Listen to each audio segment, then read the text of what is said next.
Viewers আসসালামু আলাইকুম। আমি এখন দাঁড়িয়ে আছি একজন মহান ব্যক্তির সামনে, যিনি একসময় মানুষ গড়ার কারিগর শিক্ষক ছিলেন, কিন্তু সেই পেশা বাদ দিয়ে তিনি এখন ঝালমুড়ি বিক্রি করছেন। কারণ যে পরিমাণ বেতন পেত সেই পরিমাণ বেতন দিয়ে সে তার সংসার পরিচালনা করতে পারে না। পরক্ষণই ভাবলো আমাদের রসুল সাল্লাল্লাহু আলাইহি সাল্লাম বলেছেন যে ব্যবসায় 9 গুণ, চাকরিতে 1 গুণ। একথা ভেবে সে ব্যবসা শুরু করলো। তার কাছে অধিক পরিমাণে টাকা না থাকায় সে ছোট্ট একটা ব্যবসা শুরু করলো, ঝালমুড়ি ব্যবসা। আলহামদুলিল্লাহ এই ব্যবসা দিয়ে সে তার সংসার খুব সুন্দরভাবে পরিচালনা করতে পারে।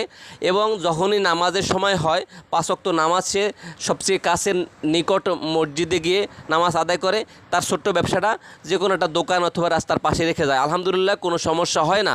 আপনাদের কাছে এই তার সিদ্ধান্তটা কেমন লাগলো অবশ্যই আমাকে জানাবেন।